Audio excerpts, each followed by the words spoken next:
também já fiz duas coisas. Separei o artigo do sermão. Porque o artigo tem muita coisa, então o sermão é bem mais resumido.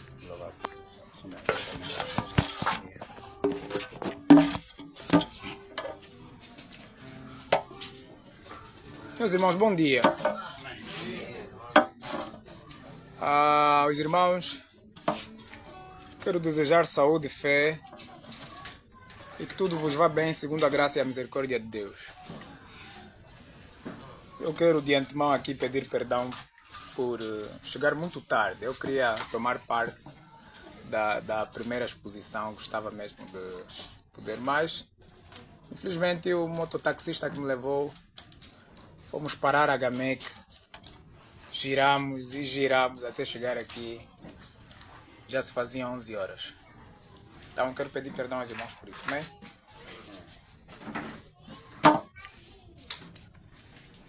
Quero também aqui prometer que não vou falar muito hoje, porque infelizmente vou trabalhar depois daqui. Mas vamos ser o mais pragmáticos possíveis, formas a termos a ideia central daquilo que é a nossa abordagem de hoje. Eu fiz a abertura deste seminário e eu falei muito de filosofia, fui citando um monte de coisas filosóficas que depois gerou uma conversa aqui saudável, boa. Parece que eu não vou fazer diferente hoje, vou voltar a falar nos termos filosóficos, mas já bem diferente de hoje. Vamos entrar mais em questões práticas propriamente dito. Estamos a falar, ou seja, vamos falar do controle de natalidade e o aborto.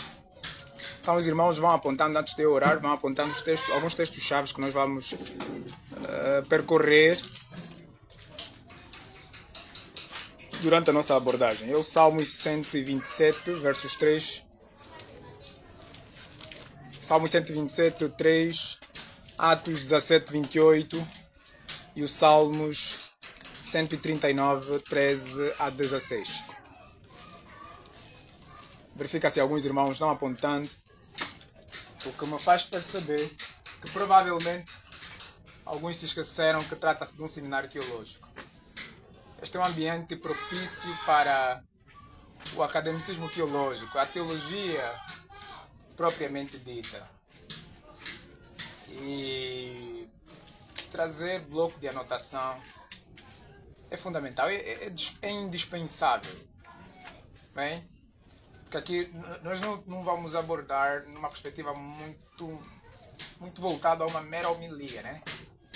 Eu falo, exponho e depois temos um momento de briefing, né? Temos uma discussão básica em torno daquilo que nós vamos abordar. Então é importante ter esses materiais, é importante vir com um material. Isso é importante, é fundamental. E aqui quero apelar aos irmãos que tenhamos essa cultura de levarmos esses meios nos seminários. Tem muita coisa boa, pelo menos que eu ouvi aqui no pouco tempo que eu ouvi, que apontando é uma forma de, por via da preservação da máxima socrática, né? Os pensamentos voam, os escritos permanecem. É uma forma de preservarmos aquilo que aprendemos ao decorrer do tempo. Amém? Não é demais que nós temos a Bíblia, né? Nós temos a Bíblia. Continuaríamos com a tradição oral. Continuaríamos só com os discursos. E infelizmente os discursos facilmente se podem podem ser pervertidos, né? Fulano disse, e disse assim, às vezes o fulano não disse aquele detalhe, mas quando o fulano escreveu, está escrito. Exatamente. Então vamos orar ao Senhor. Nosso Deus e Pai, te damos graças, Senhor, por mais uma vez, em Jesus, teu Filho amado, nos dares a oportunidade de nos congregarmos aqui. E acima de qualquer prestígio, Deus, obrigado por nos congregar como teus filhos. Somos profundamente gratos por isso, Senhor. Não existe ensejo maior que este. E é por isso que eu me excluso falar, oh Deus, sobre esse assunto tão importante sem expressar diante, ó Deus, de Ti e nesta voz representativa dos meus irmãos, o quão bom, o quão agradável, Senhor, e maravilhoso são os Teus feitos. E nestes feitos, ó Deus, somos profundamente gratos por nos tornares partes da Tua família, Senhor. Obrigado por fazer de nós membros do corpo do Teu Filho. E, ó Pai, em nome de Jesus, nada mais do que sermos conduzidos pelo poder do Teu Espírito. Ó Deus, por meio da Tua Palavra, a essa conversa, a essa exposição que busca exclusivamente a Tua glória, Senhor. Nós precisamos do Teu auxílio. Precisamos que o Senhor tome da minha boca e fale a Tua palavra. Fale, ó Deus, o que os nossos corações devem ouvir, independentemente de quais sejam as nossas expectativas humanas. Nos conduza única e exclusivamente na Tua vontade, Deus. Em nome de Jesus, Senhor, nós pedimos a Tua força, a força do Teu Espírito, a Tua sabedoria e a inclinação para a sujeição à verdade, ó Deus. Pedimos, por favor, nos ajude durante essa exposição. Em nome de Jesus nós oramos, confiantes de que o Senhor certamente fará a Sua vontade, porque ela é boa, santa, justa e perfeita. E nós oramos mesmo assim. Amém.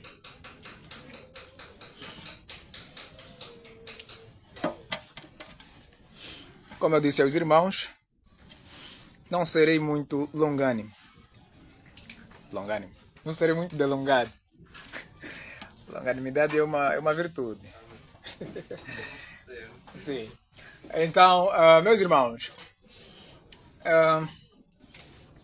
nós não vamos falar de um assunto novo para ninguém.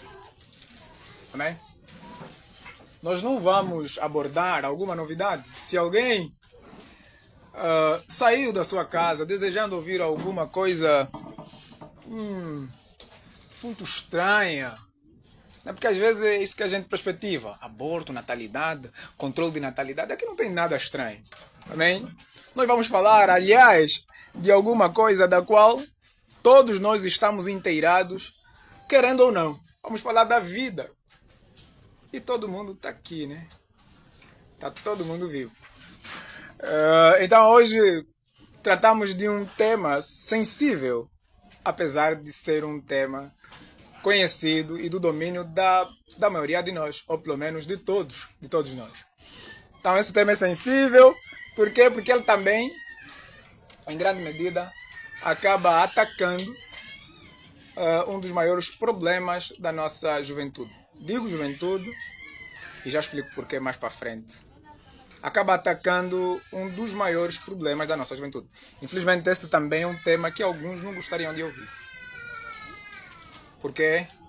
Porque, infelizmente, as grandes implicações éticas cristãs acabam, de certa maneira, criando algum tipo de desconforto, muito em virtude da expectativa que determinados casais têm e, em algumas vezes, dos erros cometidos, né? Os erros cometidos antes de engrenarem o matrimônio, os erros cometidos dentro do matrimônio, né?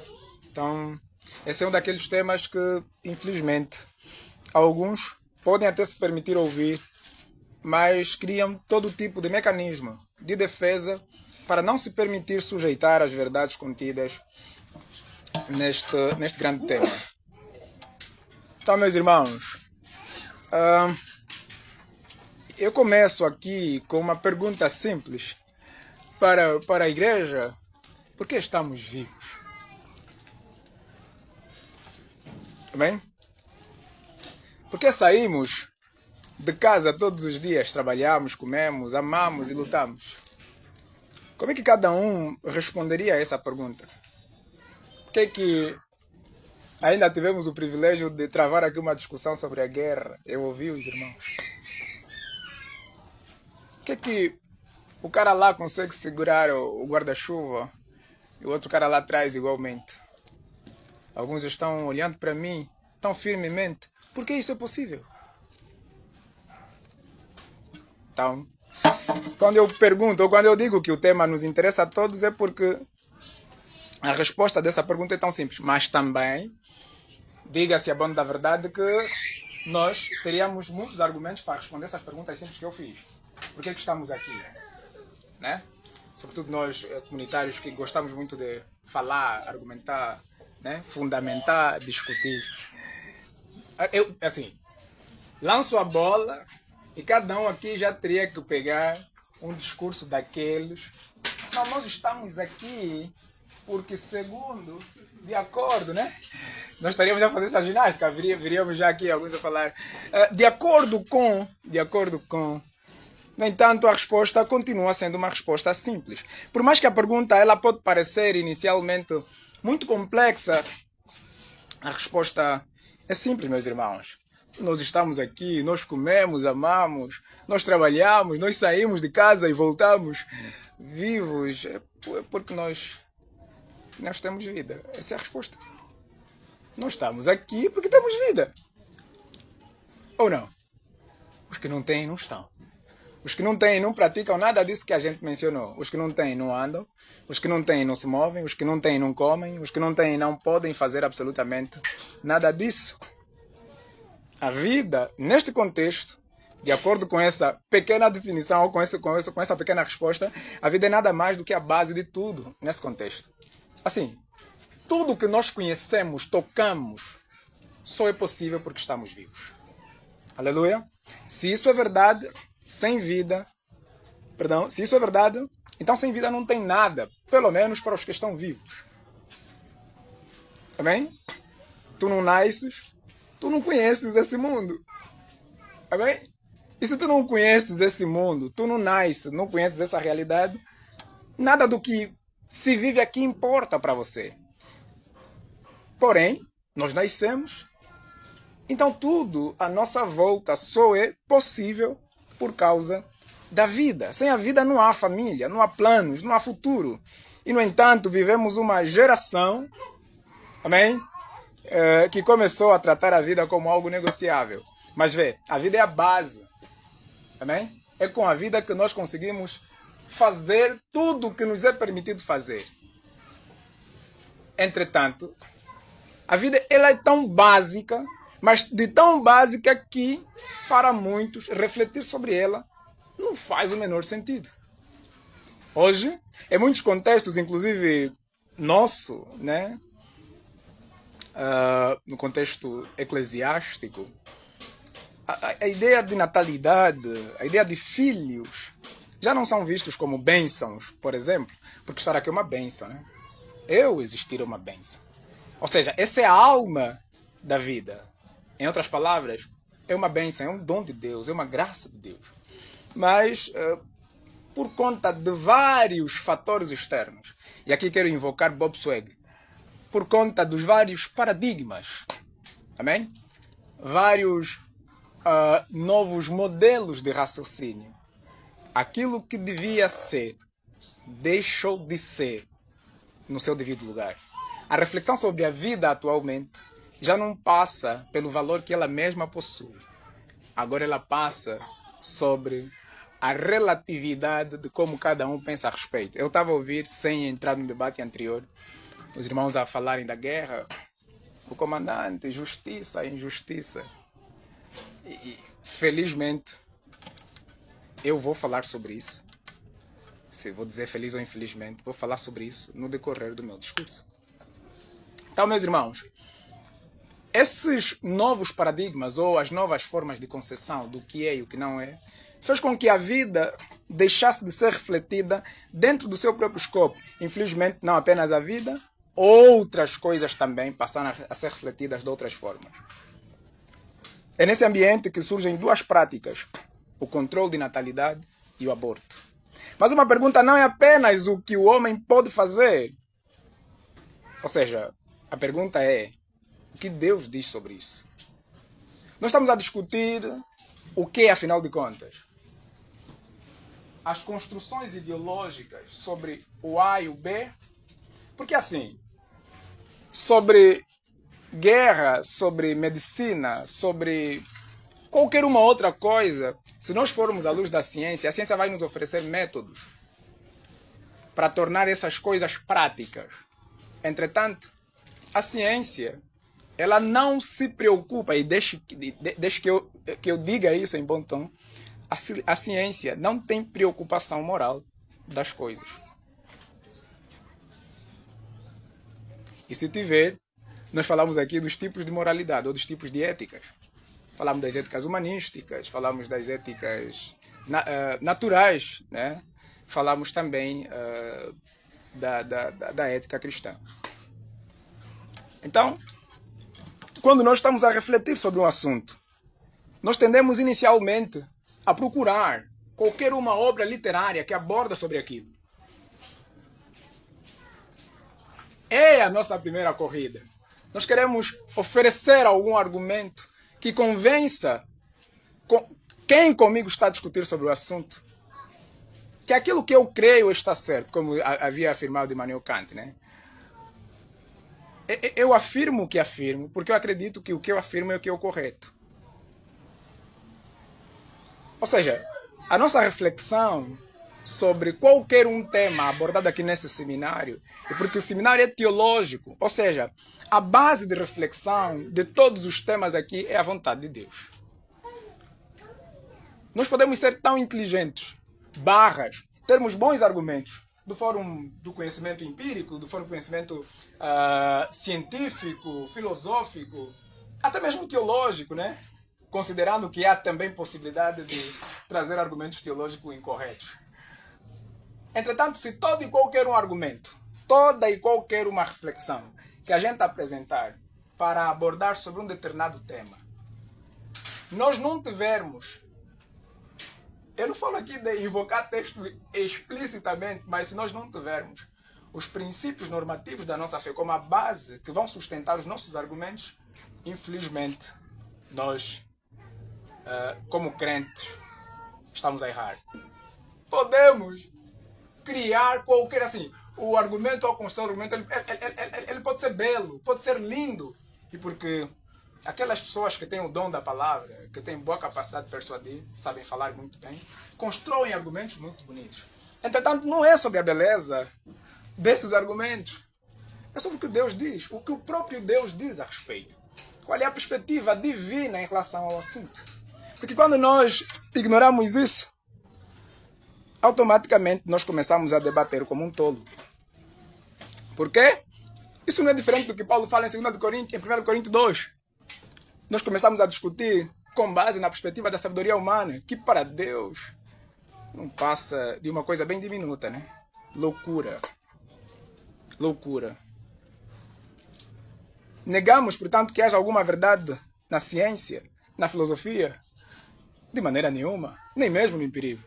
Entretanto, conquanto que estas sejam filtradas e decretadas por verdades através da própria palavra de Deus. Afinal de contas, quando gritamos sola a Escritura, nós não estamos dizendo outra coisa senão asseverar e assegurar para nós mesmos e para quem nos ouve que nós temos um único pressuposto de verdade. E o nosso pressuposto é Deus. Aleluia. Deus não é outra coisa senão a base de toda e qualquer minha argumentação. E porque se eu tiro Deus da equação em algum momento, dá alguma coisa à minha volta, naturalmente eu estou assumindo uma espécie de independência. Mas essa independência tem implicações muito grandes. Não estamos a falar de independência enquanto indivíduo, mas enquanto um ente criado. Enquanto um ser criado, eu assumo independência porque eu tomo da minha própria racionalidade como um meio através do qual eu sustento as minhas próprias ações. Ou seja, diferente da ética cristã, e nós falamos aqui da ética humanística, Deus não é a medida de todas as coisas. Amém? A medida do que é certo e errado não é Deus nas éticas humanísticas, nem nas éticas naturais. A medida é o próprio homem. Então, o que eu acho, o que eu entendo, e o irmão que esteve cá, o irmão da girafa, fez uma observação muito interessante sobre relativismo. E não. O que eu entendo é que é verdade. A ideia de que, por exemplo, né, vou manter a uma das frases ditas no debate sobre a guerra. Se cada soldado na guerra define para si mesmo, amém? Se a guerra é justa ou não, relativizamos, amém? Relativizamos o princípio que motiva ou até mesmo que norteia, que normativa a guerra. Amém? Por quê? Porque cada um terá que pensar de si. Cada um terá que definir por si. Nós teremos aqui um relativismo ascendente. Entretanto, nós enquanto crentes temos princípios claros que nos permitem dizer sim e não. Independentemente de qual seja a circunstância em que nos encontramos. Aí, eu, assim, sem tomar partido, quero concordar plenamente com a abordagem do irmão Próspero, quando vai falar da assunção das consequências. Aliás, a nossa fé é sobre cruz, ou não? E eu não sei o que ela pode significar atualmente, né? Porque está bem difícil hoje definirmos a própria fé cristã. Mas porque para alguns, essa parte já não é assim tão importante, porque nós agora defendemos uma ética humanística, hedonista, utilitarista, onde o conforto, o bem-estar, tudo isso vale muito mais do que o valor que a própria fé possui. E, portanto, em nome de tudo isso, nós chegamos a sacrificar os princípios que norteiam a nossa própria fé. E Paulo tem uma resposta bem contrária a isso, né? Andamos, portanto, por fé e não por vista. Paulo quer falar que a nossa vida se conduz pelo que cremos e não pelo que obtemos pelos órgãos de sentido. Né? Ele fala de vista como um contraste da natureza, amém, humana a par, ou seja, de frente aos princípios que são espirituais. Porque Paulo deixa isso claro em 1 Coríntios 2, que é Deus quem revelou. Amém? Então, quando nós deslocamos a nossa reflexão, meus irmãos, quando nós passamos a refletir as nossas ações através dos paradigmas sociais que já existem, sem qualquer filtro, à luz da própria vontade de Deus, simplesmente agimos como tolos. Porque para Deus, e nós lemos isso várias vezes em Salmos, para Deus o tolo não precisa ser alguém que anda por aí gritando, tagarelando, que nem os sofistas, perdão, de lá de Areópago, lá dos 3 séculos antes de Cristo. Nem é sobre isso. Ser tolo não é só fazer isso. Não é só falar coisa com coisa. Ser tolo é não se reconhecer diante de Deus e não reconhecer Deus para si. Para Deus, o tolo é aquele que não consegue se perceber diante de Deus. Por quê? Porque ele assume as próprias regras da sua vida. Ele determina o que tem que fazer, como tem que fazer, desde que lhe confira conforto, benefício, bem-estar. Não que bem-estar e conforto sejam coisas mais. Aliás, nós precisamos viver bem, podemos viver bem, conquanto que seja da vontade do Senhor. Amém? É difícil falar isso, é difícil assumir isso, e é difícil aceitar isso por conta da atual condição que nos encontramos. Os vários paradigmas agrediram a nossa fé. E hoje nós chegamos ao ponto de termos dificuldade em termos que identificar ou discernir a vontade de Deus mediante aos muitos argumentos que os novos paradigmas sociais oferecem. E é aqui onde nasce a guerra. Como disse um cara, né? Ele fala numa perspectiva, mas eu vou trazer aqui, ele escreveu um livro da Guerra das Narrativas, né? Um e-book.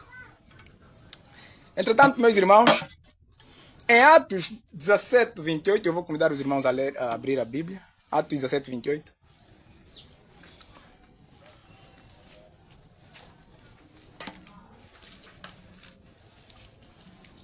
Há um irmão que já encontrou? Irmão que já encontrou, pode ler, por favor? Diz assim a palavra: porque nele vivemos e nos movemos e existimos, como também alguns dos vossos poetas disseram, pois somos também sua geração. Amém. E nós nem precisamos fazer um exercício exegético nesse texto. Todos nós sabemos que Paulo estava lá em Atenas a discutir com os grandes epicúreos, os grandes sabedores da antiga capital da sabedoria do mundo greco-romano da época, né? Estamos a falar a Aerópago. Meus irmãos, o que fica claro nesse texto, e para nós, o que aprendemos, é que Deus é quem dá a vida. É Deus quem nos dá a vida. Amém? Perdão, Deus não dá só a vida, Deus também é quem dá a respiração e tudo mais. Ou seja, na declaração de Paulo, perdão, nele existimos, vivemos e nos movemos, há aqui uma sentença lógica do que é a vida. Amém? Automaticamente Paulo nos leva também já a refletirmos não só no que vem a ser a vida, mas ao mesmo tempo Paulo nos leva a perceber de forma sucinta a origem dela, a fonte da vida.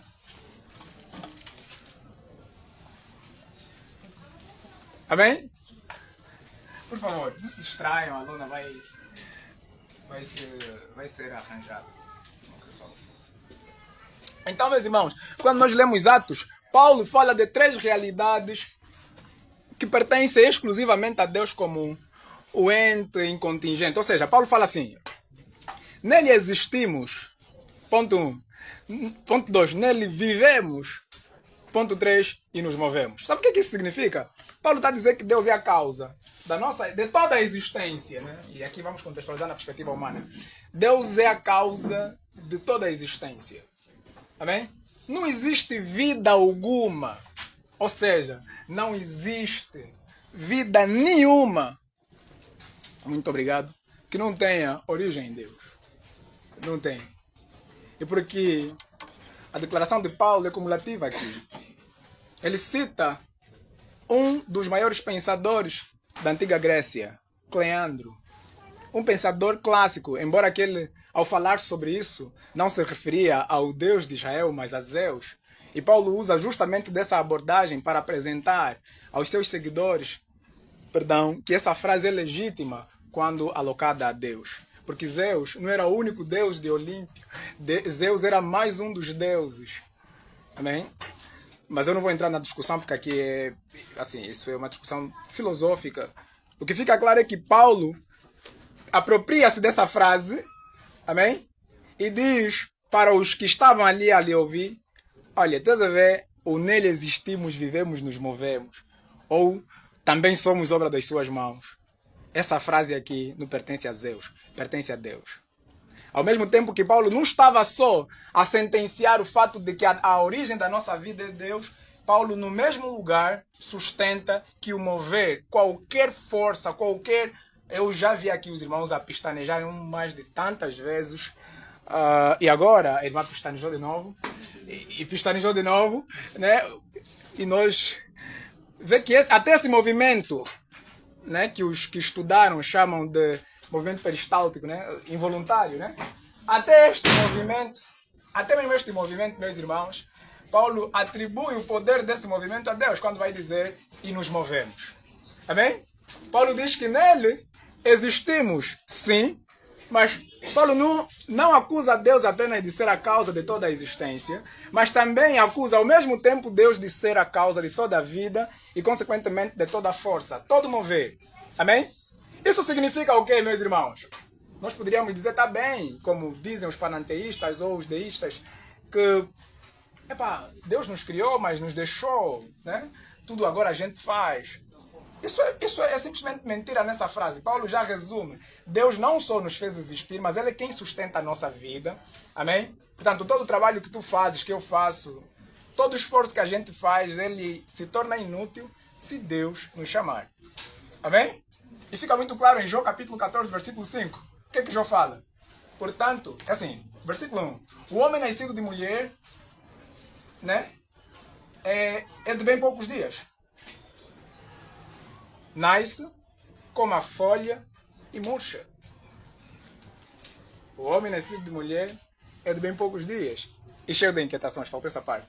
No versículo 5, Jó fala, portanto, estão em Deus, Jó, ao responder sobre quem Deus é em relação às muitas acusações, Jó está a mostrar a sua verdadeira posição diante de Deus.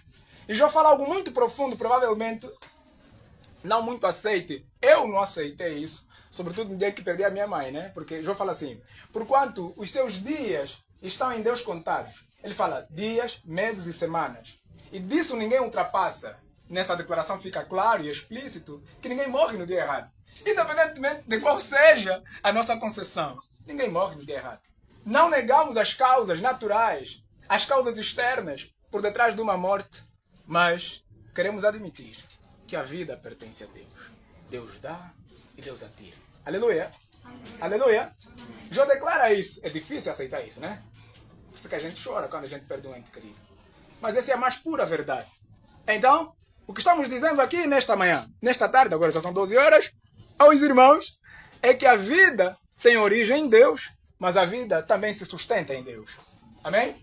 A vida não só se sustenta em Deus, mas o movimento que a gente faz, a força que opera em nós, até mesmo nisso que eu disse, que é no peristaltismo, nós agora estamos aqui a falar, os nossos órgãos estão a trabalhar, nós não estamos a segurar isso, mas a Bíblia está nos a assegurar que é Deus quem controla esse fenômeno. Aleluia. Deus é soberano nisso. Aleluia. Então nós não só entendemos por via da palavra de Deus que Deus é a origem da vida, mas entendemos que Ele também é a fonte da continuidade dela, ao mesmo tempo que admitimos que toda a força que nós temos provém de Deus. Amém? Em outras palavras, por que nós temos que falar sobre tudo isso? Nós vamos falar sobre aborto. Por que nós temos que falar sobre tudo isso? Para nós entendermos que nós não somos Senhor da vida. Aleluia. Nós não somos Senhor da vida. Portanto, ninguém aqui deve pensar que é de per si só dono da sua própria vida e, portanto, deve estabelecer as suas próprias regras em como lidar com aquilo que apenas a Deus pertence à legislação. Amém? Somente ao Senhor. Somente ao Senhor e a mais ninguém. Então, meus irmãos, isso significa que não somos donos da nossa vida. Somos administradores. Pelo contrário, nós somos meros administradores do que o próprio Deus criou. Aleluia! Inclusive, os filhos. É Deus quem cria. Mas vamos ver isso. Podemos entender isso com uma imagem simples do nosso contexto. E aqui eu vou dar um exemplo muito prático. Meus irmãos, em muitas casas angolanas, alguém pode cuidar de um bem que não é seu. Uma casa, um carro ou um negócio da família. Essa pessoa administra, cuida, protege, mas não pode destruir. Por quê? Porque não é dona. Amém? Assim somos nós com a vida, administramos, mas não a possuímos. Daí nós termos lido Atos 17. Nele existimos, vivemos e nos movemos. Mas isso fica tão mais claro quando lemos Gênesis. Afinal de contas, trata-se do livro do início. Em Gênesis, está claro que foi Deus quem do pó da terra formou o homem e soprou-lhe nas narinas. Amém? Concedendo-lhe o fôlego da vida. Mais um texto. E, consequentemente, mais uma prova de que Deus... E, aliás, essa é a prova das provas, porque aquele é o início, né? Deus é o dono da vida. Aleluia. Ele é simplesmente o dono. Portanto, quando a gente consegue, por via da relação sexual, trazer à existência, ou pelo menos conceber, nós não estamos nada mais do que recebendo um dom da graça de Deus. Por quê? Porque se Deus não quisesse que se formasse, não se formaria. Mas o que a ciência diz em relação a isso? A ciência, por exemplo, explica como a vida começa, e ela faz isso através da ciência que nós conhecemos, a embriologia. A vida humana, na ciência, e aqui quero já, por exemplo, acomatar possíveis questões posteriores. Assim, a vida humana, segundo a própria ciência, começa na fecundação. Nesse momento forma-se o zigoto, através da fecundação. Um ser vivo com identidade própria, diferente do pai e da mãe. Não é algo que vai se tornar vida. Não. Já é vida desde o início. Aleluia. Se a vida começa na concepção, então não estamos lidando com uma possibilidade, mas com uma realidade em desenvolvimento. Ela já existe. Ela está apenas em desenvolvimento. Aleluia. Mas, em concordância com a própria ciência, a palavra de Deus nos mostra claramente em Salmos 139, aleluia, e também nos textos já invocados aqui como Atos 17, 28, a Bíblia confirma essa realidade. No Salmo 139, o salmista declara que foi formado no ventre da sua mãe. Aleluia. Amém. Em Jeremias 1, 5, Deus afirma que já conhecia o profeta antes mesmo do seu nascimento. O que isso significa para nós? Isso nos mostra que Deus não começa a lidar com o ser humano apenas depois que ele nasce, como alguns querem nos fazer, nos obrigar a entender que sou eu um indivíduo, sou eu uma pessoa depois que vem do parto, né? Depois do parto. Não, não é verdade. Não fosse assim, porque Deus teria declarado através do salmista, ou seja, porque o salmista e porque nós estamos a olhar para a palavra inspirada por Deus. Ele fala, tomado de Deus, e faz uma afirmação clara, óbvia, de que Deus tem interesse, ou seja, Deus o conhece, desde a formação, desde a concepção. Ele já está presente, Deus está presente, formando, conhecendo e se relacionando desde o início. Como ensinou João Calvino, não há separação entre aquilo que Deus revela na criação e na sua palavra. Ou seja, o que nós estamos aqui a dizer é que o que a ciência reconhece, amém? A Bíblia simplesmente explicita. Aleluia. Não há aqui uma dissonância, não é que a ciência esteja falando alguma coisa distinta da Bíblia.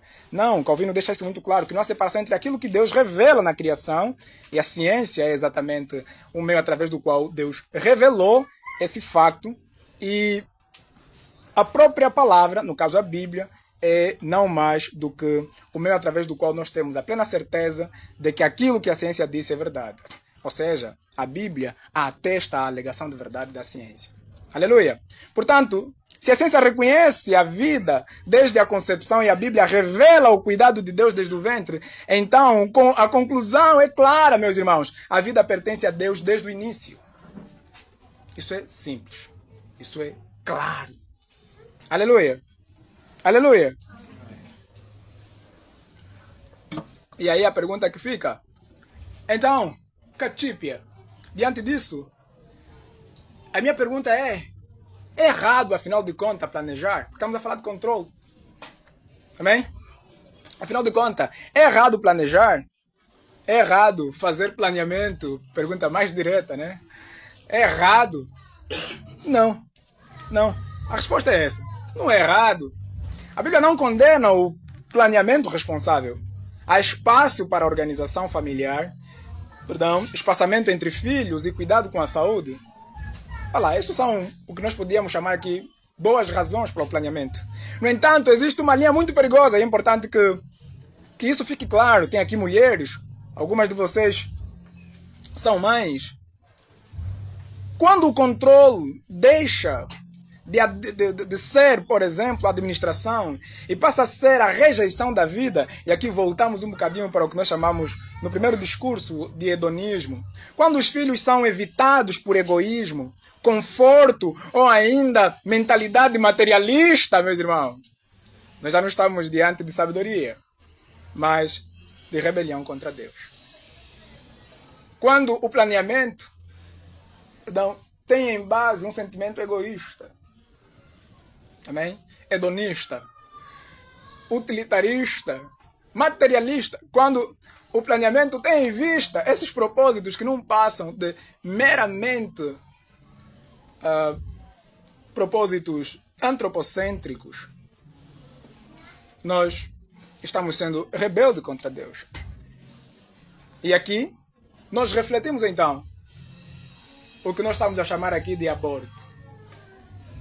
Vê, por exemplo, se a vida começa na concepção, então aborto é não mais do que a interrupção daquilo que já existe, da vida que já existe. Não se trata apenas de uma decisão médica ou pessoal, e aqui vamos entrar novamente no ponto em que eu fiz menção no início. Trata-se de uma questão moral diante de Deus, aleluia. Podemos entender isso com outra ilustração simples, e essa é bem clara, meus irmãos. Imagina uma casa em construção, ainda não está pronta, não tem pintura, portas ou acabamento. Eu pergunto aos irmãos, essa casa é uma casa ou não?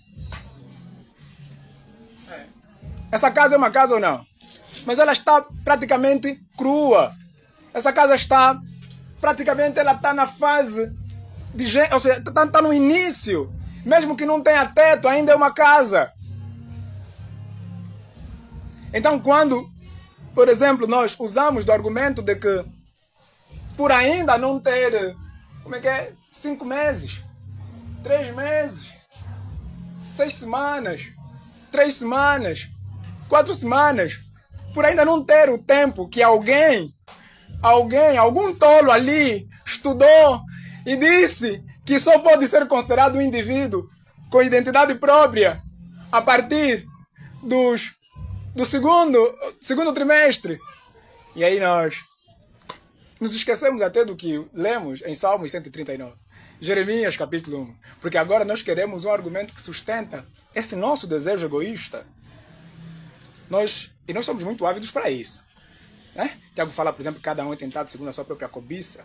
Nós temos inclinações que nós atentamos-las com muita facilidade. E se não formos vigilantes, se não treinarmos até alcançarmos maturidade em relação a essa tentação, nós podemos simplesmente ceder. Podemos simplesmente ceder. E também nós temos o ego, né? Infelizmente, um cara que deveria ser amigo sem a queda, mas com a queda se tornou um dos piores, ou o pior inimigo do próprio indivíduo. O ego é não mais do que aquele... Eu vou dizer de forma muito simples. É aquele sentimento narcisista. É aquela... O ego, nessa perspectiva, bem? É não mais do que aquela pequena substância, aquela pequena partícula em nós que não nos permita assumir alguma coisa que supostamente nos contra-ataca. Em outras palavras, o ego é o nosso defensor. É aquela voz interior que nos faz não nos permitir estarmos errados, que livra a nossa consciência do peso da culpa. O ego, ele é muito perigoso, mas ele só é perigoso por causa da queda, né? A queda perverteu a verdadeira identidade humana. E, consequentemente, o ego, essa suposta voz interior, não quer se permitir muitas vezes, e até mesmo já nós sendo crentes, não quer se permitir moldar. E aqui nasce o problema. Nasce o problema. Qual é o problema, meus irmãos? Qual é o problema? Diante da verdade exposta nos textos aqui apresentados, nós tendemos de forma muito natural simplesmente reagir de forma oposta, baseando-se, aliás, naquilo que são os novos pressupostos, os novos paradigmas, como fizemos menção no início. Da mesma forma, meus irmãos, se nós assumimos que a partir da concepção que a vida se forma, criarmos ou usarmos de métodos e meios para podermos interromper em nome de só estar no início, nós não estamos sendo outra coisa, senão deliberados assassinos. Palavra dura para se falar no púlpito, mas é a mais pura verdade. Nós estamos intencionalmente matando. E aqui os que estudaram vão falar de matar. Estava a ouvir a discussão do irmão Próspero sobre matar e matar. Depois vamos explicar melhor. Eu não entendi bem aquela parte de matar, tirar a vida em defesa, só para provocar. Mas é matar aqui, nesse contexto é matar. Você faz deliberadamente. Amém? No fundo, toda essa reflexão, meus irmãos, só nos leva a uma pergunta. Vá lá. Se eu, em nome do meu egoísmo, em nome do meu individualismo, eu entendo, né, porque eu quero estar bem, em nome do meu conforto, eu não tenho mais condições para sustentar 2 filhos, 3, o país está duro, a coisa está difícil, saco de arroz subiu, caixa de massa, caixa de óleo, eu já não vou conseguir. Tenho 2 semanas, são só 2 semanas, é fácil, ainda é uma coisinha pequena, não dá muito trabalho, não tem muito perigo, eu posso tirar. Mas essa forma de pensar como uma forma de controlar a própria natalidade nos leva a uma pergunta muito séria, meus irmãos. E a pergunta é: quem tem autoridade, afinal de contas, sobre a vida? Se no início nós declaramos que Deus é a fonte de toda a existência, a vida e força, amém? E com base em Gênesis, a ilustração mais clássica de que Deus é o criador da vida, com base nisso, nós definimos Deus ser autoridade. Como eu ainda consigo pensar na possibilidade de interromper a vida em nome do controle de natalidade ou em nome do meu próprio conforto. O mundo diz, por exemplo, eu decido, e nós vamos ouvir e ver pessoas, mulheres, por exemplo, a irem fazer o aborto voluntário, e algumas delas usam aquelas frases, meu corpo, minhas regras, né? Então, seria bom, né? Pelo menos não teriam nem paludismo, nem... Se tivessem mesmo esse poder, né? Ninguém ficaria doente. Doença não, nunca vai ficar doente. Meu corpo, minhas regras. Paludismo, vaza, né? Dor de cabeça, meu corpo, minhas regras. Seria assim, mas essa frase é tão tola. Ela é tão tola porque ela nega exatamente a própria natureza em si do corpo. O corpo não é um mero instrumento, não é uma mera máquina. É uma criação divina. E portanto, com a queda, Deus disse, amém? Deus disse que, vá lá, o homem vai sofrer, amém? Na queda, Deus puniu e o corpo sofre. Portanto, o corpo vai sofrer porque vai sofrer mesmo. E porque é uma consequência lógica, clara, da desobediência de Deus. No entanto, isso não faz com que o corpo, com base nessa consequência da queda, deixa de ser propriedade de Deus. Ainda é propriedade de Deus. Enquanto o mundo diz eu decido, o cristão responde de forma diferente. Eu planejo, mas me submeto. Aleluia. Eu administro, mas não sou o dono. Eu ajo, mas não tomo o lugar de Deus. Amém?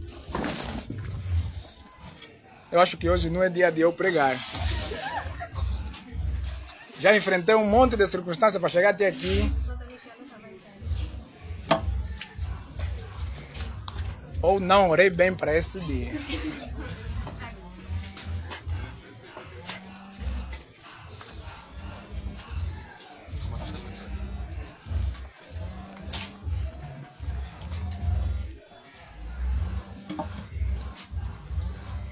Eu posso continuar enquanto nós estamos nesse exercício? Acho que pode esperar.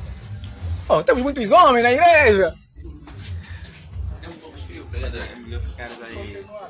Posso continuar? Fica aí, É? facilitar aqui as coisas. Só um pouco. Os homens iam já fazer de pilar, um ia ficar já no meio.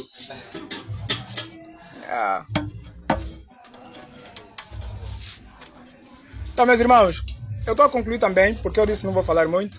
Vamos deixar a maior parte das coisas para as perguntas e respostas, amém? Muito obrigado. Era disso que eu estava a falar.